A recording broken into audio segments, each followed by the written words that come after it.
გამარჯობა, საზოგადოებრივი მაუწყებლის პირველ არხზე ბიზნეს პარტნიორი იწყებს მუშაობას. აგროსექტორში საგაზაფხულო სამუშაოები აქტიურ ფაზაშია, თუმცა ფერმერული მეურნეობები გარკვეული გამოწვევების წინაშე დგანან.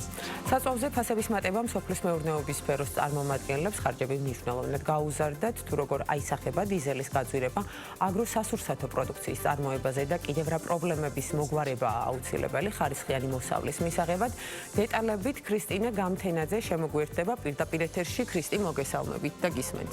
თათია, გამარჯობა. Როგორც იცით, ირანში მიმდინარე საომარი მოქმედებების დაწყების შემდეგ საწვავის გაძვირების ტენდენცია საქართველოსაც როგორც ნავთობი იმპორტიორ ქვეყანაზე უკვე ასახულია. განსაკუთრებით გაზრდილია დიზელის ღირებულება და ფასი ზოგიერთ ბენზინგასამართ სადგურზე 4 ლარსსა და 12 თეთრს შეადგენს.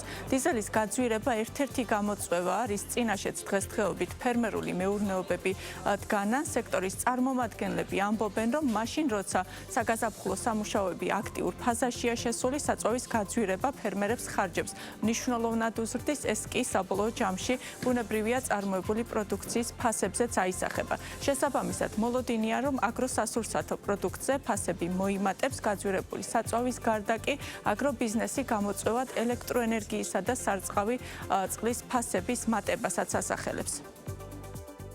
ეს დიდი გამოწვევა არის სამუშაო ძალა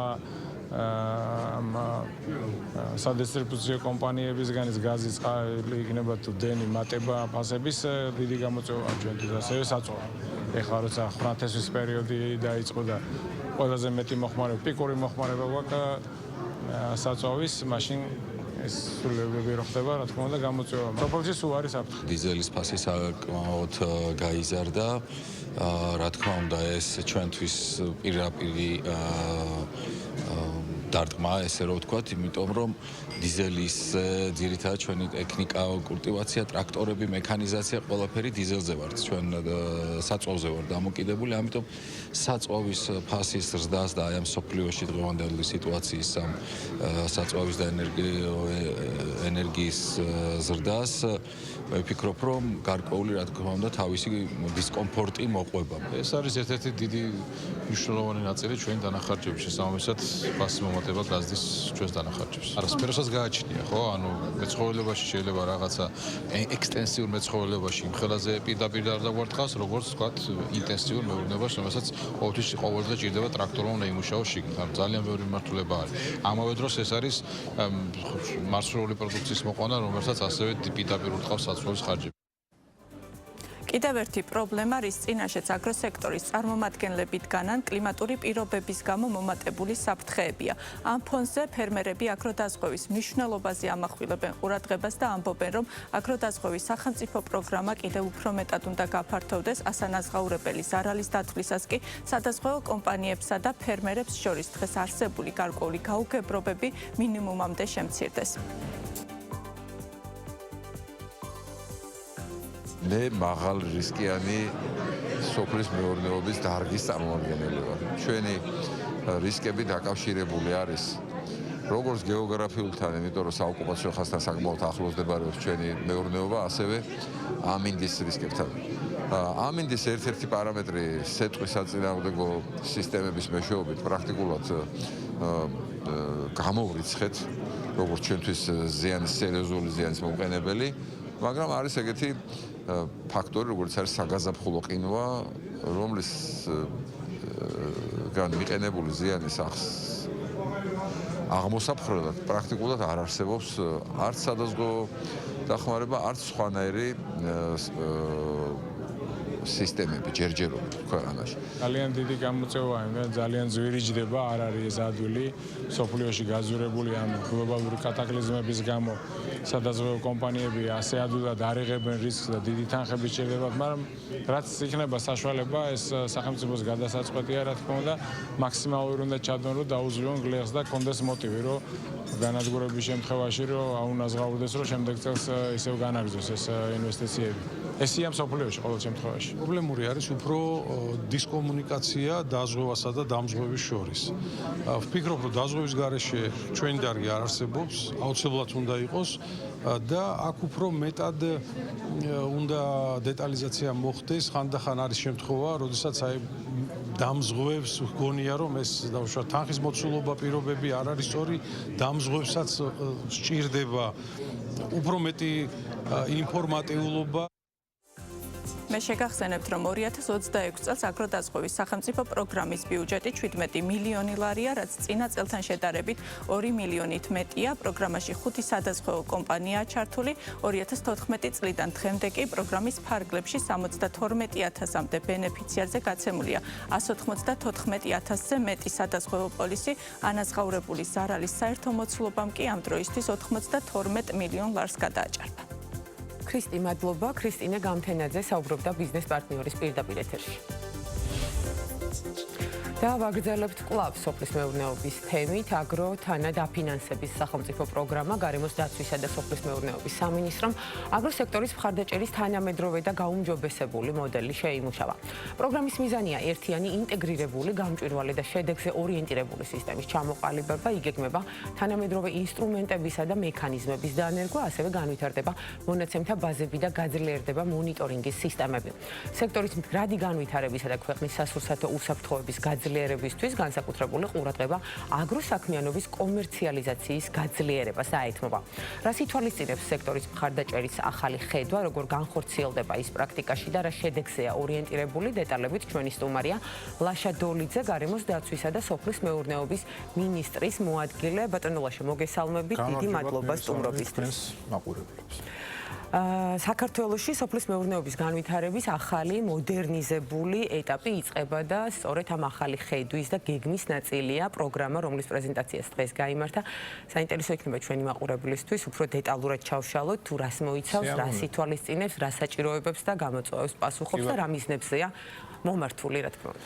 კი ბატონო, თავიდან დავიწყოთ იმით, რომ ამ სექტორში საკმაოდ პოზიტიური ძრები შეინიშნება ბოლო რამდენიმე წელიწადია, ეს ეხება როგორც წარმოების მაჩვენებლებს, ისე ექსპორტის მაჩვენებლებს, მაგრამ ამავე დროს ისიც სათქმელია, თუ რამდენად გვაკმაყოფილებს განვითარების სისტემები, რომელიც დღეს გვაქვს აღებული. იმავე ექსპორტს რაც შეეხება, დღეს პრეზენტაციაში გქონდა საშუალება აღმენიშნა, რომ ცალკეული ახალი დარგებიც კი გამოჩნდა, რომლებიც უცებ შეიჭრნენ საერთაშორისო ბაზრებზე, მაგრამ საქმე იმაშია, რომ კონკურენტებსაც არ ზინავთ, საკმაოდ აქტიურად გავიწროებენ ეს-ერთი და გარდა მაგისა საერთაშორისო ბაზრებზე გასვლა საკმაოდ რთული ხდება დღეს არსებული რეალობიდან გამომდინარე.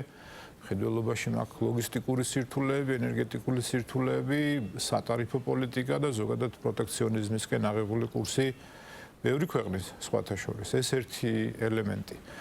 მეორე მნიშვნელოვანი ელემენტი ალბათ უფრო ხაზგასასმელი მაინც არის სასურსათო უსაფრთხოება. ჩვენ ვიცით, რომ ჩვენი ქვეყანა მნიშვნელოვნად არის დამოკიდებული რამდენიმე პროდუქტის იმპორტზე, რომელიც განაპირობებს ჩვენი მოსახლეობის დაპურებას, ასე ვთქვათ. ეს ლაპარაკი არის ხორცის პროდუქტებზე, რძის პროდუქტებზე, აღარ შევეხები უკვე მარცვლეულს, რომლის შესახებაც ინფორმაცია საკმაოდ ვრცლად გვაქვს. ჩვენ ვფიქრობთ, რომ ახალი მექანიზმის მეშვეობით უკეთესად შევძლებთ ამ ორი გამოწვევისთვის გამკლავებას. ჯერ ერთი ის, რომ ის ფანჯრები, რაც გვაქვს ექსპორტის ახალი მიმართულებების ასათვისებლად, ყოველთვის არ იქნება და ვცდილობთ მაქსიმალურად გამოვიყენოთ ეს შესაძლებლობა და მეორე გრძელვადიან პოლიტიკას თუ შევხედავთ უფრო გრძელვადიან ჭრილში, მნიშვნელოვანი იქნება სახელმწიფო დაეხმაროს სასურსათო უსაფრთხოების ვითარების გაუმჯობესებას. ამ სექტორში კაპიტალიც მეტია საჭირო, ცოდნად შედარებით ნაკლები გვაქვს ზოგადად და აქედან გამომდინარე დახმარების მექანიზმების შემუშავება და შეთავაზება მნიშვნელოვანი იქნება. პრიორიტეტული სექტორების იდენტიფიცირება რომ მოვახდინოთ საინტერესოა და ასევე პროგრამის ფარგლებში კრიტერიუმები, რაზე დაყრდნობითაც შეარჩევთ ამ სექტორს. რაც შეეხება პრიორიტეტულ სექტორებს, დაფინანსების ძველ სქემაში არსებული სექტორები დარჩა, ოღონდ აქცენტები გაესვა შედარებით ახალ მიმართულებებს. აქ აღსანიშნავია სასაკლაოების მოდერნიზაციის და ახალი სასაკლაოების მშენებლობის ხელშეწყობის კომპონენტი. როგორც საკუთრივ კომპონენტი, სასაკლაოები ფინანსდებოდა როგორც ბიზნეს გარკვეული ბიზნეს სუბიექტების ერთობლივება, მაგრამ ეხლა ხაზგასმულად ვაფინანსებთ ამას როგორც ცალკე მიმართულებას სპეციფიკურს. გარდა მაგისა, მინდა ხაზი გაუსვა აკვაკულტურის მიმართულებას, ესეც ფინანსდებოდა, თუმცა ესეთი პროგრამული პრიორიტეტის სახით ეხლა იკვეთება. მე იმას ვერ ვიტყოდი, რომ ეს პრიორიტეტები აბსოლუტურად ჩამოყალიბებულია, მაგრამ ახეთკენ სლაგეზე უკვე აღებული გვაქვს და ეს პროცესი მალე ალბათ შედეგს გამოიღებს. გავაძლიერებთ დაფინანსებას მეცხოველეობის მიმართულებით და ზოგადი სქემის თვალსაზრისით შეიძლება ისე თქვას, სიმარტივისთვის აღიხსნით ქართველ მეწარმეთა აგრარულ სფეროში დასაქმებულ მეწარმეთა უმრავლესობას ახსოვს ბევრი პროგრამა, რომელიც აფინანსებდა საქმიანობის ამა თუ იმ სფეროს სხვადასხვა საფინანსო ინსტრუმენტის მეშვეობით. ჩვენ უბრალოდ შევეცადეთ ეს სხვადასხვა საფინანსო ინსტრუმენტები ერთი ქოლგის ქვეშ მოგვექცია, გამოგვიყო დაფინანსების საგანი, რაც არის ერთი კონკრეტული ფერმა, ან ერთი კონკრეტული მიწის ნაკვეთი, ერთი კონკრეტული პროექტი და მის თანამედროვე დონეზე მოწყობას რაც სჭირდება, იმისი სტანდარტული ხარჯთაღრიცხვისა და ამის გასაკეთებლად საჭირო მინიმალური კრიტერიუმების ჩამოყალიბებით შევადგინეთ სტანდარტული ბიუჯეტები, რომლებიც დროთა განმავლობაში თქვენ ახსენებდით ფასების ცვლა საერთაშორისო ბაზარზე, ამას მივადევნებთ თვალყურს და ამას თანდათანობით ბიზნესთან კონსულტაციაში მუდმივად რეგულარულად შევცვლით. იქნება ერთიანი დაფინანსების ჩარჩო, ყველას ეცოდინება, რომ გარკვეული პროცენტით სახელმწიფო შემოდის პროექტის მოწყობის მთლიან საქმეში. და ბიუროკრატიულ პროცედურებსაც ალბათ გაამარტივებს ეს ყველაფერი და თვითონაც უფრო მარტივი იქნება. ჩვენ ამისი დიდი იმედი გვაქვს და ვფიქრობთ, მაგ მიმართულებით რამდენიმე მნიშვნელოვანი ნაბიჯი გადავდგათ, უკვე ითქვა იმის შესახებ, რომ ფერმერთა რეესტრი 1 ივლისიდან უნდა ამოქმედდეს. ჩვენი აზრით ეს აქეთკენ გადადგმული მნიშვნელოვანი ნაბიჯია, იმიტომ რომ ამ ფერმერთა რეესტრში ბევრი პროცესი უკვე ავტომატიზებულია და მაქსიმალურად იზღუდება ქაღალდებით სიარულის აუცილებლობა, პროცესების ელექტრიფიკაციას, ვთქვათ, ციფრულ პლატფორმებზე გადაყვანა კარგი იქნება და გარდა ამისა ეს დაგროვილი ინფორმაცია, რომელიც უკვე მზასახით შეიძლება გადამუშავდეს და მე გამოიყენოს იმ ხალხმა, ვინც უკეთესი პროგრამების დაგეგმაში მიიღებს მონაწილეობას. მცირე, საშუალო თუ მსხვილი ფერმერები თუ არის დაპრიორიტეტებული პროგრამის ფარგლებში, ვთქვათ, ის ექნება წვდომა უფრო. კი ბატონო, იცით რა არის, გააჩნია სექტორს, გვაქვს სექტორები, სადაც თავისი არსით წვრილი ფერმერები არიან. მაგალითად, მეფუტკრეობის სექტორში ადრე დაფინანსების ქვედაზღვარი 7500 იყო. ახალი მოდულებით ეს ზღვარი იწევს ზემოთ, თუმცა არა იმდენად, რომ აქ ძალიან მსხვილ ბიზნესზე იყოს ლაპარაკი. გააჩნია სექტორს, მაგრამ ზოგადად შეგვიძლია ასე ჩამოვყალიბდეთ, რომ ახალი პროგრამა მიმართული იქნება საშუალო და გაფართოების პოტენციალის მქონე ბიზნესების წახალისებისკენ, ვინაიდან ჩვენ ვთვლით, რომ ასე უფრო მარტივად შეიძლება ისეთი პროექტების შექმნა, რომელიც მერე სხვისთვის მისაბაძი გახდება და აქედან გამომდინარე არა მარტო ჩვენ დაფინანსებას, არა მარტო სახელმწიფოს დაფინანსებას, არამედ კომერციულ დაფინანსებასაც მოიზიდავს. იმიტომ რომ სახელმწიფოს რესურსი ამ შემთხვევაში საკმაოდ შეზღუდულია და ჩვენთვის ძალიან დიდი მნიშვნელობა ექნება კონკრეტული პროექტების ისეთ შედეგს, რომელიც სადემონსტრაციო იქნება სხვებისთვის, რომ დაანახოს დაინტერესებულ სუბიექტებს, რომ ამ სფეროში საკმაოდ კარგი და სარფიანი ბიზნესის კეთება შეიძლება. ბატონო ლაშა, პროგრამის ჯამურ ბიუჯეტზე თუ არის საუბარი, ვთქვათ, აი წლიურ ჭრილში, ვთქვათ, რა მასშტაბში მოექცევა? იცით როგორ არის, ჩვენ ვარაუდობთ, რომ მთლიანად სოფლის განვითარების სააგენტოს ბიუჯეტი ფინანსთა სამინისტროს მიერ განსაზღვრული დაახლოებით 300 მილიონში ადგენს წლიდან წლამდე. ეს 4 წლიანი გეგმით არის განსაზღვრული. ეს იშლება რამდენიმე პროგრამაში და ამათ შორის უმსხვილესი იქნება შეღავათიანი აგროთანადაფინანსების პროგრამა, რომელიც დაახლოებით 200 მილიონის პარგლებში შეგვიძლია პლუს-მინუს ვივარავდოთ, იქ გარკვეული ტექნიკური დეტალები არის, რაც იმას უკავშირდება, რომ წარსულში აღებული ვალდებულებების დასაფარია ამ პროგრამის პარგლებში და მე რაც რჩება ის ახალი ფულის სახით გაიცემა ახალ ბენეფიციარებზე, მაგრამ საბოლოო ჯამში ჯამურად შეიძლება ითქვას, რომ მეტნაკლებად აი ესე 200 მილიონის პარგლებში იმოძრაებს. კი ბატონო, და საინტერესოა ასევე პროგრამის ეფექტიანობის შეფასება რა მექანიზმებით მოხდება, თუ გაქვთ შემუშავებული ეს? შემუშავებული გვაქვს მონიტორინგის მექანიზმს მიენიჭება გადამწყვეტი მნიშვნელობა. პირველი ყოვლისა უნდა ხაზი გაუსვა დაფინანსების წინანდელ მონიტორინგს, თუ სურს მაძიებელს მოიპოვოს დაფინანსება, ის ვალდებული იქნება გარკვეული წინასწარ დადგენილი მოთხოვნები დააკმაყოფილოს, რომელიც უკვე დატაბაზაში ასახული იქნება. ამის შემდეგ სააგენტოს, სოფლის განვითარების სააგენტოს წარმომადგენელი ჩავა ადგილზე და დარწმუნდება იმაში, რომ წარმოდგენილი ინფორმაცია ნამდვილად შეესაბამება რეალობას ველზე. ანუ მზად არის თუ არა ბიზნესი, აქვს თუ არა შესაბამისი ფართი, არა აქვს დავალიანება სახელმწიფოს წინაშე მოწყობილი აქვს თუ არა სათავსოების შესაბამისად და ასე შემდეგ. აი ეს ნუსხა საკმაოდ ვრცელია, მაგრამ ვფიქრობთ, ვიმედოვნებთ მეტნაკლებად გასაგებად იქნება ჩამოყალიბებული.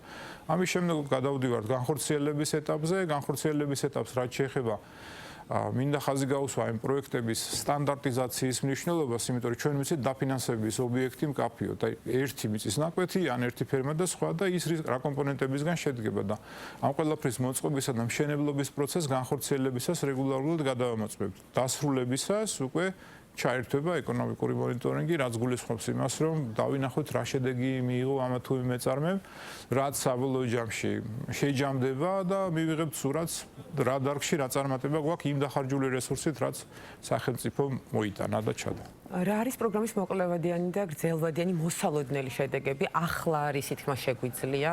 კი ბატონო, ახლა არის თქმა შეგვიძლია, ცოტა რთულია, იმიტომ რომ ესეთ შემუშავების პროცესში ეს უკვე ტექნიკური დეტალებია. ჩვენ ვფიქრობთ, რომ გავიდეთ მოსავლიანობის იმაზე მაღალ მაჩვენებლებზე, რაც აქამდე გქონდა, თუ საშუალო ევროპულ მაჩვენებლებს მივუახლოვდებით, კარგი იქნება. ჯამურად რაც შეეხება ამისი შესაქმნელი ღირებულება ცოტა რთული საანგარიშოა, ახლა ალბათ ამ გადაცემის ფორმატში ვერ ჩავეტევით. იმიტომ რომ თუნდაც ახალი ბაღები მსხმოიარობაში რომ შევიდეს მინიმუმ 3 წელი უნდა ველოდოთ, რაც შეეხება მეცხოველეობის ფერმებს, ამათ კიდევ უფრო მეტი დრო შეიძლება დასჭირდეთ იმისთვის, რომ ხელშესახები რეზულტატი მოიტანონ, მაგრამ ჩვენ რაღაც წინასწარი გათვლები გვაქვს და საზოგადოებას ამის შესახებაც ჩავაყენებთ საქმის კურსში. ერთ-ერთი აქცენტირებული მიზანი არის აგროსაქმიანობის კომერციალიზაციის გაძლიერება. სექტორის მდგრადობა, ასევე სასოფლო მიმართულებით ეს ძალიან მნიშვნელოვანი კომპონენტია. კონკრეტულად რა ნაბიჯები გადაიდგმება და ფერმერები, ვთქვათ, რა ხელშესახებ შედეგს შეძლებენ, რომ დაადონ აი თქვენი ამ. გეტყვით, ჩვენ ვფიქრობთ, რომ უპირველეს ყოვლისა თავარი მაინც ამ მიმართულებით იქნება თანამედროვე ტექნოლოგიების შემოტანის ხელშეწყობას და ცოდნის შემოტანის ხელშეწყობას და დანერგვის ხელშეწყობას, რაც ამ თანამედროვე ტექნოლოგიებს ბუნებრივად თან ახლავს. აქ ლაპარაკი მაქვს ფერმების თანამედროვე სტანდარტებით მოწყობის შესახებ, მაგალითად, ხო, აქ ჩართული ყავს არა მხოლოდ ჩვენი პერსონალი, არამედ მოწვეული ექსპერტებიც, რომლებიც ამ სტანდარტების შემუშავებაში გვეხმარებოდნენ და სამომავლოდ ვცდილობთ კიდევ უფრო გავაძლიეროთ ეს მიმართულება, რომ დავეხმაროთ ფერმერებს კარგი პროექტების კარგად აღსრულებაში. და რა მიმართულებით ხედავთ აი ყველაზე პერსპექტიულად საქართველოს სოფლის მეურნეობას და აქვე ვისაუბროთ იმ ბარიერებზე, რაც ვთქვათ ფერმერებთან კონსულტაციების შედეგად უკავშირია. კი ბატონო, რაც შეეხება პერსპექტიულ დარგებს, როგორ გითხრათ, გააჩნია ვითარებას და გააჩნია დარგს. იმავე მემცენარეობის მიმართულებით შეიძლება ითქვას, რომ სიტუაცია ოდნავ უფრო უკეთესია. მიუხედავად იმისა, რომ იქაც საკმაოდ სერიოზული პრობლემებია, თუნდაც კლიმატური პირობების ცვლილებების გამო, სრულიად ახალი რისკები გამოიკვეთა, იქნება ეს ყინვა, სეტყვა თუ სხვა. ეს ხადია დანახარჯებს ზრდის და ართულებს ვითარებას, მაგრამ მიუხედავად ამისა, მაინც საბოლოო ჯამში შედარებით ნაკლებ რისკიანი დარგია, ვიდრე მეცხოველეობის, აკვაკულტურის მიმართულებები, რაშიც ალბათ მეტი ძალისხმევის ჩადება მოგვიწევს, მაგრამ აი ეს მეორე მიმართულება, როგორც სასურსათო უსაფრთხოების გამსაზღვრელი ელემენტი, ვფიქრობ, უფრო გრძელვადიანი შედეგებისკენ უნდა იყოს ორიენტირებული, მაშინ როცა მემცენარეობას თუ სწრაფად აიღებს სვლას, შეუძლია უკვე მალევე დააგროვოს თავისთვის საკმარისი იმდენი კაპიტალი, რომ უკვე თავისი ძალებით შეძლოს განვითარების შემდეგ ეტაპზე გადასვლა. და ქართული პროდუქცია საერთაშორისო ბაზრებზე ჩვენ ვხედავთ ქართული პროდუქციის წარმოჩენას არაერთ საერთაშორისო გამოფენაზე. მინდა გკითხოთ კონკურენტუნარიანობაზე. არსებული პოტენციალი ქართული პროდუქციის, თქვათ, რა მასშტაბით არის ათვისებული და რომელ დარგებში და რომელ კულტურებში იგეგმება, რომ კიდევ უფრო მეტად გაძლიერდეს. ჩვენი პროფილი რაც იქნება, ვფიქრობთ, დღეს აღნიშნე პრეზენტაციაზე ახალი საინტერესო დარგი, რომელმაც სულ რამდენიმე წლის განმავლობაში მოიპოვა პერსპექტივა, მაგალითად მოცვი. ქონდა დღესვე კონსულტაციები და საუბარი იმასთან დაკავშირებით, რომ სადაც არის მოცვი, იქ არის ბალი მაგალითად, საინტერესო მიმართულებაა ვაშლი და ლაპარაკი არის კიდევ სხვა მეხილეობის სხვა პროდუქტებზე. მაგრამ აქვე ისიც უნდა აღინიშნოს, რომ კონკურენტები ძალიან აქტიურად მუშაობენ იმ ბაზრებზე, სადაც ჩვენ ვცდილობთ შესვლას, მაგრამ ძალისხმევას არ ვაკლებთ. კონკურენტად რომელი ქვეყნები აღიქმნა? რეგიონის მიმდებარე ქვეყნები, ვისაც მეტნაკლებად მსგავსი კლიმატური პირობები აქვთ და დანახარჯების სტრუქტურაც მსგავსი, მაგრამ ჩვენ ვცდილობთ, რომ არ ჩამოვრჩეთ მათ. კი ბატონო და ბოლოს შეჯამების სახით რომ ვთქვათ, სახელმწიფოს მხარდაჭერა ბუნებრივი არის უმნიშვნელოვანესი, მაგრამ ასევე კერძო სექტორის მზაობა და ვთქვათ ფეხის აყოლა იმ მიდგომებზე, რაც აქვს სახელმწიფოს არის უმნიშვნელოვანესი, სწორედ ამ ნაწილზე გავამახვილოთ ყურადღება, რამდენად ხედავთ თქვენ მზაობას ამ მიმართულებით? კი ბატონო, მზაობას ხედავთ, ვინაიდან ის კონსულტაციები, რამაც საბოლოო ჯამში ახალი პროგრამა შეგვაქმნევინა, მრავალი თვის განმავლობაში მიმდინარეობდა და გაგრძელდება კიდევ დარწმუნებული ვარ, რა ვიცი, ყველა მოწადინებულია იმისკენ, რომ საბოლოოდ საქმე გამოვიდეს. ერთი ასპექტი მინდა კერძო სექტორთან თანამშრომლობით ვახსენო, თანამშრომლობაში ვახსენო, კერძოდ ის, რომ მნიშვნელოვანი პრობლემაა თანამედროვე ცოდნის დეფიციტი. ამას ყველა აცნობიერებს და ვფიქრობთ, კერძო სექტორთან თანამშრომლობით დავიწყოთ მუშაობა, დავარქოთ ამას გადამზადების ან სწავლების პროგრამები იმისთვის, რომ ცოდნა შედარებით უკეთესად გავრცელდეს ფართო მასებში და პოტენციური ბენეფიციარების ან წვრილი მეწარმეების ან საშუალო მეწარმეების შედარებით უფრო ფართო სპექტრში. მთავარი საზრუნავი, ერთ-ერთი მთავარი საზრუნავი ესეც იქნება. კი ბატონო, ანუ ინოვაციებისა და თანამედროვე ტექნოლოგიების დანერგვასთან ერთად ცოდნის გაღრმავება არის უმნიშვნელოვანესი. გადამწყვეტია ცოდნის გაღრმავება. კი ბატონო, ძალიან დიდი მადლობა სტუმრობისთვის, საინტერესო საუბრისთვის, დაგემშვიდობებით. ლაშა დოლიძე, გარემოს დაცვისა და სოფლის მეურნეობის მინისტრის მოადგილე იყო ბიზნეს პარტნიორის სტუმარი. შემცირდება თუ არა ფასები მაისში გახდება ცნობილი პრემიერ-მინისტრის განცხადებით კომისიის სამუშაო პროცესი აპრილის ბოლომდე დასრულდება, რის შემდეგაც საზოგადოებისთვის ცნობილი გახდება დასკვნა და მთავრობის გეგმა, როგორ შეიძლება შეიცვალოს სურსათი მაღალ ფასებთან დაკავშირებით. სურსათის მედიკამენტების და საწვავის ფასებთან დაკავშირებით სამთავრობო საკოორდინაციო კომისიის ფორმატში მუშაობა წლის დასაწყისში დაიწყო, პროცესი საკანონმდებლო ორგანოში გაგრძელდება. საქართველოსა და ჩინეთს შორის თავისუფალი ვაჭრობის არეალი ფართოვდება, როგორც პრემიერმა განაცხადა, პარტნიორ ქვეყანასთან გაფორმებულ შეთანხმებაში ცვლილებებზე მოლაპარაკებები უკვე მიმდინარეობს და ეკონომიკის მინისტრის ჩინეთში ვიზიტი დამატებით შეუწყობს ხელს საქართველოსა და ჩინეთს შორის ვაჭრობის განვითარებას. დამატებითი დეტალები მოლაპარაკებების დასრულების შემდეგ გახდება ცნობილი, მათ შორის ვიზიტის ერთ-ერთი მიზანი ანაკლიის სპორტის საკითხია. ირანში ესკალაცია და მისი გავლენა საქართველოს ეკონომიკაზე გალთენ თაგარტის შეფასებით ახლო აღმოსავლეთში მიმდინარე თითქმის ორთვიანი ომის გავლენა თავდაპირველად მოსავლოდნელზე უფრო მსუბუქი იყო. საინვესტიციო ბანკში აღნიშნავენ, რომ ჯერ კიდევ მიმდინარე ომის პირობებში საქართველოში ეკონომიკური მონაცემების გაუმჯობესება ფიქსირდება. კვლევაში ნათქვამია, რომ მარტში გაზრდილია როგორც ექსპორტი, ასევე ფულადი გადმორიცხვები, მატებაა საგადასახადო შემოსავლების და დღგ-ს ბრუნვის მაჩვენებელში და სტაბილური დარჩა ეროვნული ვალუტა, რომელიც მარტის შუა რიცხვებიდან გამყარების ტენდენციას დაუბრუნდა. ამ ინდიკატორებზე დაყრდნობით საინვესტიციო ბანკი ვარაუდობს, რომ ქვეყნის ეკონომიკური ზრდის მაჩვენებელი წელს 6%-ს მიაღწევს.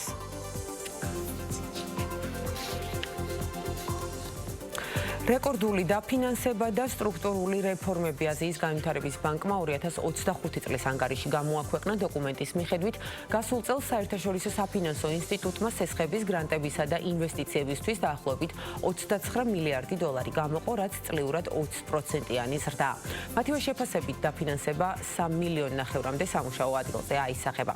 რეგიონულად თანხის ყველაზე დიდი მოცულობა სამხრეთ და სამხრეთ-აღმოსავლეთ აზიაზე მოდის, სადაც დაფინანსება განაწილდა ტრანსპორტის, ფინანსური სექტორისა და საჯარო მმართველობის მიმართულებით. ანგარიშში ასევე აღნიშნულია, რომ 2025 წელს ბანკმა გაატარა ინსტიტუციური ცვლილებები, მათ შორის დაკრედიტების ლიმიტებთან დაკავშირებული რეგულაციების ცვლილება და ენერგეტიკული პოლიტიკის განახლება. საცხოვრებელი უძრავი ქონება გაძვირდა. საქსტატის მონაცემებით უძრავი ქონების ფასების ინდექსი წლიურად 3%-ით გაიზარდა, თუმცა 2020 წელთან შედარებით ინდექსი 62%-ით არის მომატებული. 2025 წლის პირველ კვარტალთან შედარებით ფასები გაზრდილია როგორც საცხოვრებელი ბინების, ისე კერძო სახლების სეგმენტში. თბილისის უბნების მიხედვით ყველაზე მაღალი ფასი ბინების და კერძო სახლების შემთხვევაშიც მთაწმინდაზეა და 4,800-დან 6,800 ლარამდე მერყეობს. შემდეგ პოზიცია პრომოციაზე ვაკეა, სადაც 1 კვადრატული მეტრის ღირებულება 6000 ლარამდეა, კერძო სახლის კი 4500. შემდეგ მოდის კრწანისი, საბურთალო, დიდუბე, ჩუღურეთი და სხვა. ყველაზე დაბალი ფასი ბინის შემთხვევაში სამგორშია, კერძო სახლებზე კი გლდანი ნაწალადევში. რაც შეეხება თავად თბილისის უძრავი ქონების ბაზარს, პირველ კვარტალში მისი მოცულობა 24%-ით 951 მილიონ დოლარამდე გაიზარდა, საიდანაც მხოლოდ მარტის წილი 352 მილიონი დოლარია. TBC კაპიტალის კვლევის მიხედვით ამავე პერიოდში თბილისში 11000-მდე ბინაა გაყიდული, ანუ 19%-ით მეტი ვიდრე გასული წლის ანალოგიურ პერიოდში. რაც შეეხება ფასებს, საშუალო გასაყიდი ფასი კვადრატულ მეტრზე 1341 დოლარს გაუტოლდა, გასაქირავებელი ფასი კი კვადრატულ მეტრზე 10 დოლარია. შემცირებულია ახალი ბინების გაყიდვების მაჩვენებელი, თუმცა წინა წლის მარტთან შედარებით ძველი ბინების გაყიდვებმა 40%-იანი მატება აჩვენა. ამასთან საინვესტიციო ბანკის ანგარიშის მიხედვით ბოლოს 3 თვეში სამშენებლო ნებართვები გაიცა 176000 კვადრატულ მეტრ ფართობზე. თბილისში ქართულ-სლოვაკური ტურიზმის პირველი ფორუმი გაიმართა, რომელიც ორ ქვეყანას შორის ტურისტული თანამშრომლობის გაძლიერებას ისახავს მიზნად. ღონისძიებაში 20-ზე მეტი ქართული და დაახლოებით 10 სლოვაკური კომპანია მონაწილეობდა. შეხვედრების ფარგლებში მხარეებმა განიხილეს ისეთი საკითხები, რაც მომავალში ერთობლივ ტურისტულ პროექტებს და სლოვაკეთიდან ვიზიტორების ზრდას შეუწყობს ხელს. ცნობისთვის 2026 წლის იანვრიდან საქართველოსა და სლოვაკეთს შორის პირდაპირი ავიამიმოსვლა ამოქმედდა და ვიზი ქუთაისსა და ბრატისლავას შორის რეგულარულ რეისებს ასრულებს. მას შემდეგ, რაც ქუთაისსა და ბრატისლავას შორის პირდაპირი ფრენები ვიზიარმა დაიწყო, მას შემდეგ ძალიან აქტუალური გახდა როგორც სლოვაკების საქართველოში სტუმრობა, ასევე საქართველების სლოვაკეთში სტუმრობა. შესაბამისად, ჩვენ პირველად მასპინძლობთ ტურისტულ კომპანიებს. საქართველოსთან წარმოდგენილი იყო 20 მეტი კომპანია და სლოვაკეთიდან საქართველოს 10 კომპანია ეწია იმისთვის, რომ ბიზნეს ურთიერთობები დავამყაროთ და მომავალში ბევრად მეტი ტურისტი ჩამოვიყვანოთ საქართველოში. ფორუმის მიზანია სლოვაკეთის პოპულარიზაცია საქართველოში და საქართველოს პოპულარიზაცია სლოვაკეთში, ასევე ბიზნესის გაძლიერება, წახალისება კონტაქტების დამყარების მიზნით, ასევე ტურისტულ ინდუსტრიებში კონტაქტების გაღრმავება, რაც მნიშვნელოვანია ორივე ქვეყნისთვის. ვიმედოვნებთ, რომ მეტი სლოვაკი მოგზაური ეწევა საქართველოს და მეტი ქართველი მოგზაური ეწევა სლოვაკეთს. საკონდიტრო ინდუსტრია ზრდის ტენდენციას აჩვენებს, მზარდია იმ კომპანიების რიცხვიც, რომლებიც მომხმარებლებს სხვადასხვა ტიპის ტკბილეულს თავაზობენ. კომპანიათა ნაწილში აცხადებენ, რომ მომხმარებელი უპირატესობას ტრადიციულ ძველ გემოებს და ბებიების რეცეპტით დამზადებულ ტკბილეულს ანიჭებს. გაყიდვები 25%-ით გაიზარდა საკონდიტრო ლილისაც, მომხმარებელთა უდიდესი ნაწილი ადგილობრივი მოსახლეობაა, თუმცა ტრადიციული რეცეპტით დამზადებული ტკბილეულით უცხოელებიც ინტერესდებიან. საკონდიტროებში ამბობენ, რომ აქტიური იყო ლევანდელი სააღდგომო პერიოდით და პასკების რეალიზაციამ წინა წლის მონაცემებს გადააჭარბა. ქვეყანაში წლიდან წლამდე საკონდიტრო ნაწარმზე მოთხოვნა იზრდება. ჩვენ შემთხვევაში დაახლოებით 25%-იანი ზრდა არის ეს. აღდგომის პერიოდზეც ანალოგიურად 25%-იანი ზრდა გვქონდა ამ მიმართულებითაც. კორპორატიულ მომხმარებლებთან ზრდა ცოტა უფრო მეტი იყო შედარებით ფიზიკურ პირებთან, დაახლოებით 30%-იანი ზრდა იყო 100-მდე კომპანიასთან ვითანამშრომლეთ წელს სააღდგომო სასაჩუქრე ნაკრებების და პასკების მიმართულებით. რაც შეეხება ტრადიციულ საკონდიტრო ნაწარმს, აქაც მოთხოვნა მზარდი არის. მომხმარებელი ძირითადად უპირატესობას ანიჭებს ტრადიციულ ძველ გემოებს, რაც ჩვენი ნაწარმისთვის დამახასიათებელი ხელწერა არის. ბებოს რეცეპტით დამზადებული ტკბილეული და კრემიანი ტკბილეული. ამ შემთხვევაში ჩვენთან ყველაზე პოპულარული არის მოხარშულ კრემზე დამზადებული კენკრის ტორტი. არაფარიკაობიდან ციფრულ პროფესიამდე, როგორ გაჩნდა ახალი პროფესიის შეძენის სურვილი, რატომ აირჩია გრაფიკული დიზაინი და როგორ ხედავს საკუთარ მომავალს ამ სფეროში, რესპონდენტი თავად გვიამბობს რუბრიკაში ისწავლე, რაც მართლა გამოგადგება.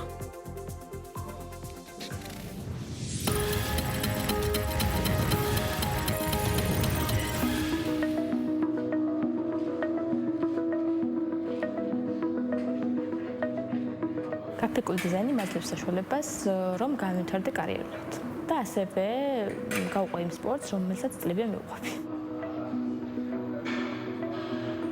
მე ვარ მარიამ კლდიაშვილი, გრაფიკული დიზაინერი. პარამეტრიკავი ვარ და 5 წელია რაც ვარ თბილისში, ვარჯიშობ საქართველოს ნაკრებთან ერთად, ნაკრების წევრი ვარ. და 5 წელი ამოყვები ამ საქმიანობას და სპერს. მთელი დღის ნაწილი ძირითადად ვარ დარბაზში და ვარჯიშობ, მაგრამ პარალელურად მინდოდა რომ რაღაცა პროფესია მქონდა და თანაც პრიორიტეტული იყო ჩემთვის ის რომ მქონდა ისეთი საქმე, რომელიც სპორტში არ შემოშლდა ხელს და ვიმუშავებდი ნებისმიერი ადგილიდან და ასევე იქიდან გამომდინარე რომ მეტი მოსარგებლე ვარ, ყოფილიყო დისტანციური. იმიტომ რომ ეს უფრო კომფორტული და მისაღებია ჩემთვის. და მოვიძიე სქილვილი და ვსტარე რაღაც შეხვედრებს. ვიფიქრე რომ გამომიმიდოდა და მომეწონებოდა და დღეს მე უკვე აქ რომ მოვედი და სწავლაც დავიწყე. მე უკვე მივხვდი რომ სწორ ადგილას მოვხვდი და სწორ პროფესიას ავირჩიე, ასე რომ თქვათ, იმიტომ რომ მომწონს. რომ ვუყურებდი ხოლმე პოსტებს რაღაცებს რომ ხვდებოდა, მომწონდა ხოლმე და ზოგადად მაინტერესებდა ეგეთი რაღაცეები, აი აწყობა რაღაცეები, ფოტოების დამუშავება და რაღაცეები მაინტერესებდა ყოველთვის. და ეხა არ მიფიქრე არასდროს რომ მე გამომივიდოდი ეგ და გავყავოთ მაგას, მაგრამ ეხლა გამივითარდი, აი შემიძლია რომ ეგ გავაკეთო. ძალიან მეგობრული სიტუაცია არის ამ კვეთში, ლექტორებთანაც ძალიან კარგი ლექტორები გვყავს, მიწყობენ ხელს ძალიან. სწავლაშიც დავალებები იტირთება პლატფორმაზე და გაკეთებაშიც თუნდაც რაღაცა დახმარებას გვიწევენ ნებისმიერ დროს. აქამდე ვისწავლეთ ილუსტრატორი და ფოტოშოპი.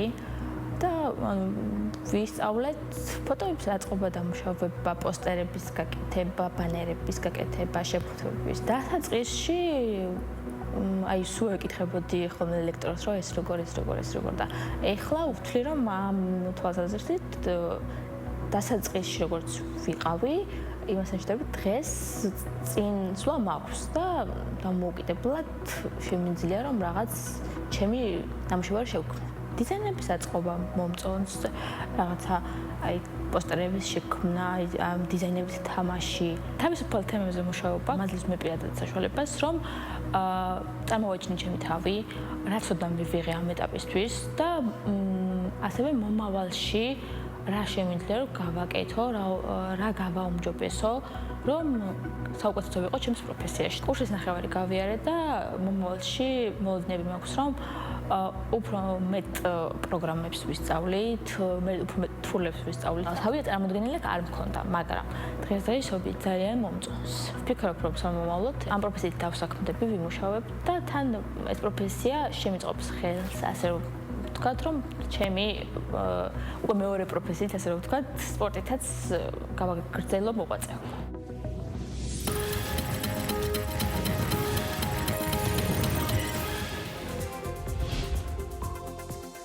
გარემოს დაცვა და ნარჩენების მართვა დღეს თანამედროვე მსოფლიოსა და მათ შორის საქართველოში ერთ-ერთი მნიშვნელოვანი გამოწვევაა ის ეკოლოგიურთან ერთად სოციალური პასუხისმგებლობის, განათლებისა და ეკონომიკური განვითარების ნაწილია. თანამედროვე მიდგომები აჩვენებს, რომ სწორად ორგანიზებული ნარჩენების მართვა არა მხოლოდ ინფრასტრუქტურის განვითარებასთან არის კავშირში, არამედ ადამიანების ჩართულობასა და ცნობიერებასთან. სწორედ ამიტომ სულ უფრო აქტუალური ხდება ისეთი ინიციატივები, რომლებიც რეგიონებში ეკოლოგიური კულტურის ფორმირებას უწყობს ხელს. წარმოებლის გაფართოებული ვალდებულების ასოციაცია ვეისლესმა სპეციფიური ნარჩენების მდგრადი მართვისა და ცნობიერების ამაღლების პირველი საპილოტო რეგიონული კამპანია დაიწყო, რომელმაც სტარტი კახეთიდან აიღო. რაც გულისხმობს პროგრამა, რა გამოწვევებია, როგორ იცვლება ცნობიერება საქართველოში და რა როლი აქვს განათლებას. საქართველოს წარმოებლის გაფართოებული ვალდებულების ასოციაციის თავმჯდომარე გიორგი გულიაშვილი გვერდდება პირდაპირ ეთერში. ბატონო გიორგი, მოგესალმებით, დიდი მადლობა თქვენი დროისთვის და სტუმრობისთვის. მოგესალმებით, დიდი მადლობა მოწვევისთვის. უნდა ვისაუბროთ საკმაოდ მნიშვნელოვან გამოწვევაზე, რასაც ნარჩენების მართვა ჰქვია და სანამ კონკრეტულად იმ ინიციატივაზე და პროექტზე ვისაუბრებთ, რომელსაც ახლა ახორციელებთ კახეთში, მოდით დავიწყოთ თუ რა არის ელექტრო და ელექტრონული ნარჩენი და რატომ წარმოადგენს ის ძალიან დიდი მასშტაბის საფრთხეს გარემოსთვის და ადამიანისთვის. დიდი მადლობა კიდევ ერთხელ.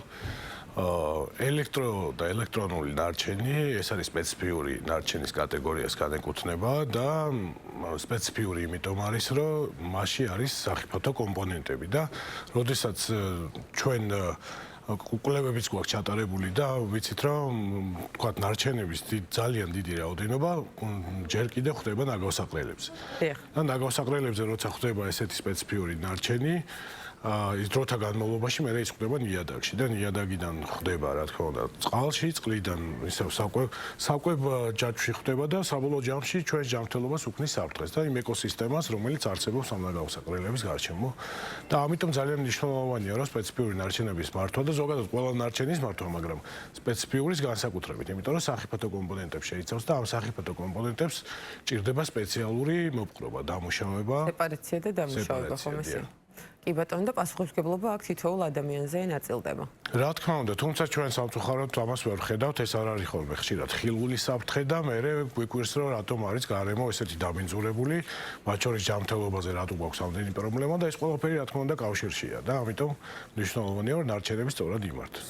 და სწორედ ცნობიერების ამაღლებისთვის და ამაღლებას ემსახურება კამპანია, რომელიც თქვენ კახეთიდან დაიწყეთ, უკვე იყო შეხვედრები რამდენიმე სკოლაში, მოდით უფრო მეტი მოგვიყევით ამ კამპანიის შესახებ, რა მიზანს ემსახურება პირველ რიგში და ასევე როგორი იყო უკავშირი მოსწავლეებისგან, რომლებთან თქვენ უკვე გქონდათ შეხვედრა. რამდენად არიან ისინი ინფორმირებული? დიახ, ჩვენ უკვე 3 წელია რაც მოღვაწეობთ საქართველოში და ბევრი ადგილი გვაქვს შექმნილი ჩამბარებელი პუნქტები, სადაც მოსახლეობას შეუძლია რომ მოგვიტანოს ეს წყობრიდან გამოსული ელექტრომოწყობილობები იქნება ეს ბატარეები, კიდევ სხვა მიმართულებებითაც, მაგალითად საბურავები და ზეთები, მაგრამ ელექტრომოწყობილობების მიმართულებით ცნობიერება კვლავაც დაბალი არის. ანუ საზოგადოება არ არის ინფორმირებული, როგორ უნდა მოიქცეს სწორად. ამიტომ ჩვენ გადავწყვიტეთ, რომ კამპანიური ხასიათი მივცეთ უკვე ჩვენ საქმიანობას და რეგიონებში გავშალოთ განსაკუთრებით, იმიტომ რომ რეგიონებში ძალიან მნიშვნელოვანია, რომ მთელი ქვეყნის მასშტაბით დავფაროთ ჩვენი საქმიანობა, ხო? და ნუ პირველი რეგიონი, რომელიც შევარჩიეთ, ეს არის კახეთი და ამ ჩვენს კამპანიას ქვია ეკომეგობრული კახეთი, რომელიც მთელი კახეთის რეგიონში იმართება, 8 მუნიციპალიტეტში. და ჩვენ დავიწყეთ შევარჩიეთ 35 სკოლა 8 მუნიციპალიტეტში და ამ 35 სკოლაში ვესტუმრებით 5 სკოლას და მათთან გავმართავთ ამ ჩვენს ცნობიერების ამაღლების შეხვედრებს, შემეცნებით შეხვედრებს და შემდეგ უკვე ორკვირიან პერიოდს ვაძლევთ მაისში, ყველა სკოლა ჩაერთვება კამპანიაში, რომ რომელი სკოლაც ყველაზე მეტ ელექტრონულ ნარჩენს შეაგროვებს, ეს სკოლები მე გამოვლინდება საბოლოოდ და დავაჯილდოვებთ საკმაოდ სოლიდური ფულადი პრიზებით. ასევე ბავშვებისთვის გვაქვს კონკურსები, რომელსაც ბავშვებმა უნდა ჩაწერონ ვიდეოები ამ თემაზე და გაავრცელონ და რომელი ვიდეოებს ყველაზე მეტ მოწონებას დაიმსახურებს, მათაც ასევე ცალკე დავაჯილდოვებთ.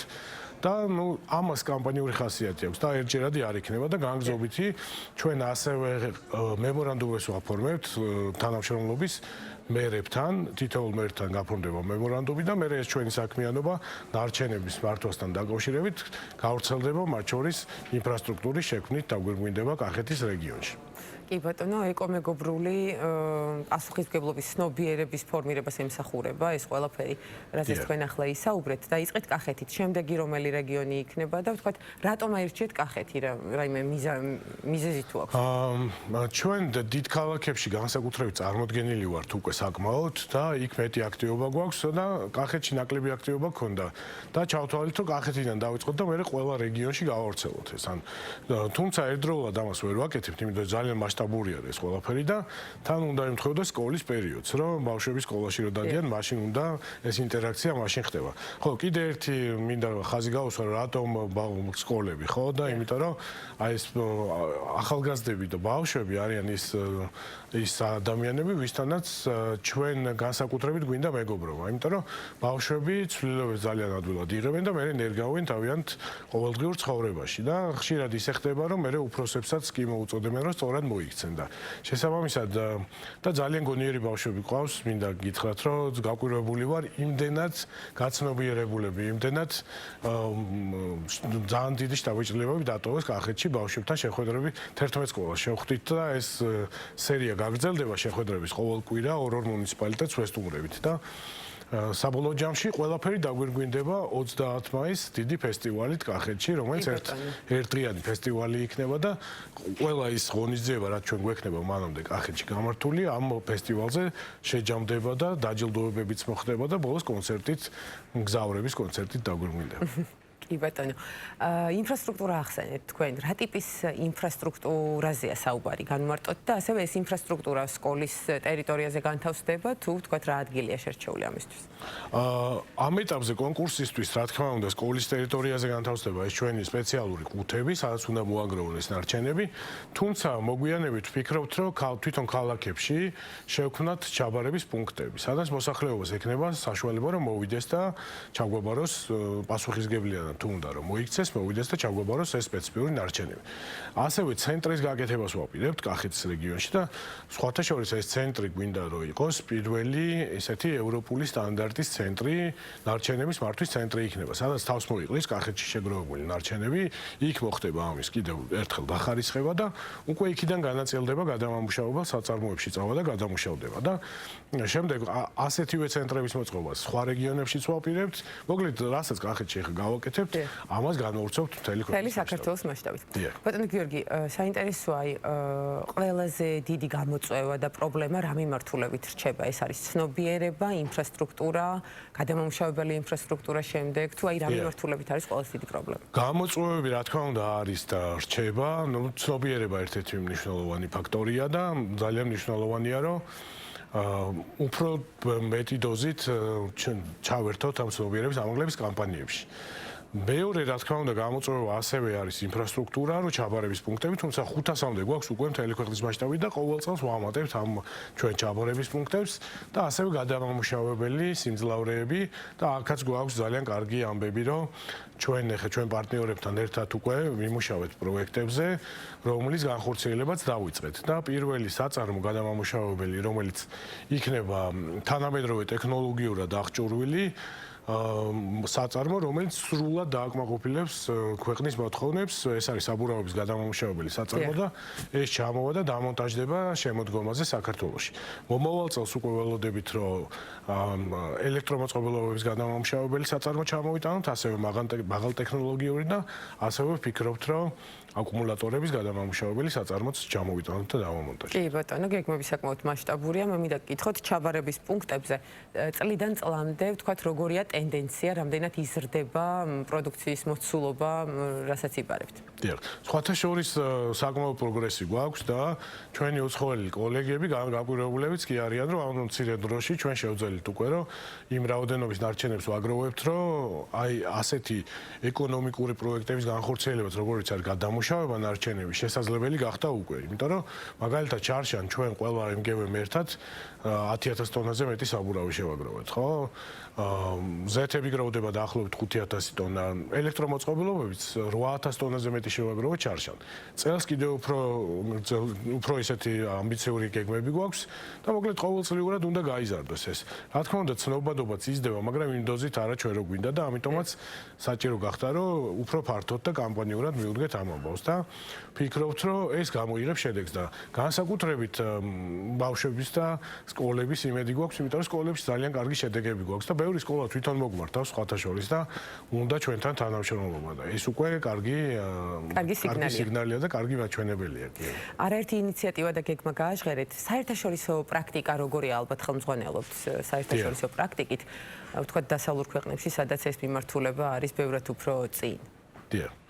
კი, იქაც ესე იყო, ეს ერთ დღეში არ აუწყვიათ ეს სისტემები, თუმცა დღეს ძალიან გვიკვირს ხოლმე რომ ჩავდივართ, რომ როგორი გამართული სისტემები აქვს, ხო? ნაგავსაყრელებიც აღარა აქვს ბევრ ქვეყანაში და ეს ყველა ნარჩენი გროვდება და მე ხდება ამის გადამუშავება.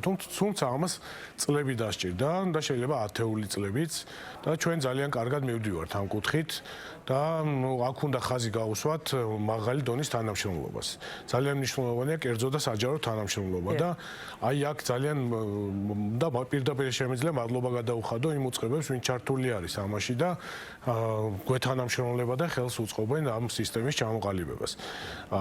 ვფიქრობთ, რომ ჩვენ უფრო ნაკლებ დროში შეგვიძლია მივახციოთ წარმატებას და ეს ამბიციური გეგმები, რომელიც მე ვთქვი, უკვე რეალობაა, არ არის მხოლოდ ფურცელზე და ქაღალდზე, უკვე რეალურად დავინახავთ, რომ ეს საწარმოები ჩამოვა და გაიმართება ქვეყანაში. საზოგადოებისთვის წამახალისებელი მექანიზმები, რამდენად მიღებული პრაქტიკაა, რომ გვიცხრათ, ან ასევე სავალდებულოების ნაწილი რამდენად მიღებულია?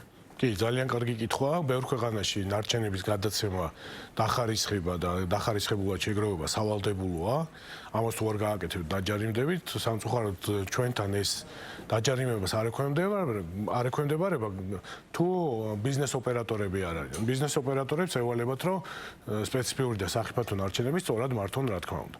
მაგრამ მეორე არის ხო წახალისების მექანიზმები, ესეც რა თქმა უნდა ძალიან მიღებული პრაქტიკა არის, თუმცა ხო ნარჩენებში ესე სხვადასხვა წახალისების მექანიზმი არსებობს, მათ შორის ფულადიც, მაგრამ და ეს ფულადი წახალისების მექანიზმი არის მხოლოდ ისეთ განვითარებულ ქვეყნებში, როგორც შვეიცარია, მაგალითად, ხო? და სხვა ქვეყნები ამას არ მიმართავენ, მაგრამ პასუხისგებლობაზე გადის ძირითადად, რომ სწორად იმართოს ეს ნარჩენები. თუმცა ბიზნესების პასუხისგებლობა ცალსახაა და სწორედ წარმოების გაფართოებული ვალდებულებაც ესეც პასუხისგებლობის ნაწილია, რომ ბიზნესებმა სწორად მართონ თავიანთი ნარჩენები. და თქვენი ასოციაცია 17,000-ზე მეტ ბიზნეს სუბიექტს აერთიანებს, მათი პასუხისმგებლობის ხარისხი როგორია და დასაწყისიდან დღემდე თქვენ როგორ შეაფასებთ პროგრესს? ესეც იზრდება ერთგვარად გარკვეულწილად პროგრესს განიცდის, იმიტომ რომ თავიდან არის უცხო იყო მათთვისაც რას გულისხმობდა მათი პასუხისგებლობა, ხო, რაში იყო მათი პასუხისგებლობა, როგორ უნდა მიიღოთ მონაწილეობა ამ ყველაფერში, თუმცა ჩვენი ამ სამწლიანი ურთიერთობის და თანამშრომლობის მანძილზე მათი ცნობადობაც გაიზარდა და კიდევ ბევრი გვაქვს სამუშაო, რა თქმა უნდა, მაგრამ ყოველწლიურად ეს იზრდება და უკვე თავისინებით მოგმართავენ ხოლმე ნარჩენები რო წარმოექმნებათ, გვირეკავენ და გვეუბნებიან, რომ სურვილი აქვთ, რომ გადმოგცენ ნარჩენები. თუმცა თავიდან ამაში როგორ არის, რომ ბიზნესი იხდის რეციკლირების გადასახადს, მაგრამ ნარჩენებს არ გვაძლევდნენ, იყო ესეთი თავიდან ესეთი შემთხვევებიც. ხო, ეს პესიმისტური დამოკიდებულება ქონდათ, რომ ეს ნარჩენი არ იცოდნენ, რომ რა უნდა ექნათ და დღეს ეს მომართვიანება გაზრდილია და პასუხისგებლობაც იზრდება ნელ-ნელა ბიზნესის. მაგრამ ცნობიერება ყველას ასამაღლებელი გვაქვს, მათ შორის ბიზნესაც ამ კუთხით. კი ბატონო და მოდით ახლა ბოლოს ჩვენს მაყურებელს ვუთხრათ, როგორ უნდა შეამციროს თითოეულმა ადამიანმა ელექტრონული ნარჩენი, რა არის ის პირველი ნაბიჯი, რაც შეგვიძლია ჩვენ გავაკეთოთ? პირველი, ალბათ ყველა უნდა დავფიქრდეთ, რომ რამდენად გვჭირდება ეს ნივთები, რომელსაც ჩვენ ვყიდულობთ, ხო?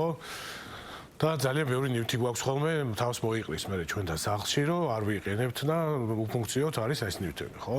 მაგალითი გითხარით რამდენიმე, უფრო თვალსაჩინო რო იყოს. კი ბატონო, მოკლედ არ ვიცი, ხეთ ელექტროტექნიკას ეს რამდენად შეეხება, შეიძლება საყოფაცხოვრებო ელექტრონივთები იყოს, ხო? და თუ არ ვიყენებთ და აღარ გვინდა, ხო, გამოყენება, შეგვიძლია რომ ისეთ ადამიანებს გაუზიაროთ, რომლებსაც შეიძლება ჭირდებოდეს ეს ნივთები. ეს არის კიდევ ერთი კარგი მიდგომა. ხო და თუ ბოლო-ბოლო მაინც უკვე ნარჩენად გარდაიქმნა და გამოვიდა წყობიდან და ვეღარ ვიყენებს, პასუხისგებლიანად უნდა მოვიქცეთ. მოუძებნოთ wasteless-ის ჩაბარების პუნქტები. ჩაგვაბარეთ ჩვენ და ჩვენ ამას პასუხისგებლიანად გადავამუშავებთ და ეს რესურსი ისე მოხდება ეკონომიკაში გადამუშავებული რესურსების სახით, როგორც არის მაგალითად მეტალები და სხვა ის შემადგენელი ნაწილები ამ ელექტროტექნიკის. კი ბატონო და ჩვენ და უნებურად ჩვენი კეთილი ნებით გავხდებით ამ ღირებულებათა ჯაჭვის ძალიან მნიშვნელოვანი ნაწილი, ხომ ასეა? რა თქმა უნდა და ხელს შევუწყობთ ამ ცირკულარული მოდელების გამართვას და მერე ვიამაყებთ ჩვენც, რომ გვაქვს ევროპული სტანდარტის ნარჩენების მართვის სისტემა საქართველოში. კი ბატონო, ძალიან დიდი მადლობა სტუმრობისთვის, საინტერესო საუბრისთვის. გიორგი გულიაშვილი, საქართველოს მწარმოებლის გაფართოებული ვალდებულების ასოციაციის თავმჯდომარე იყო ჩვენი სტუმარი. მე აქვე დაგემშვიდობებით, დღის ბოლოს უკვე მაია ჭუჭულაშვილი შემოგიერთდებათ აქტუალური თემითა და საინტერესო სტუმრებით. მადლობა ყურადღებისთვის.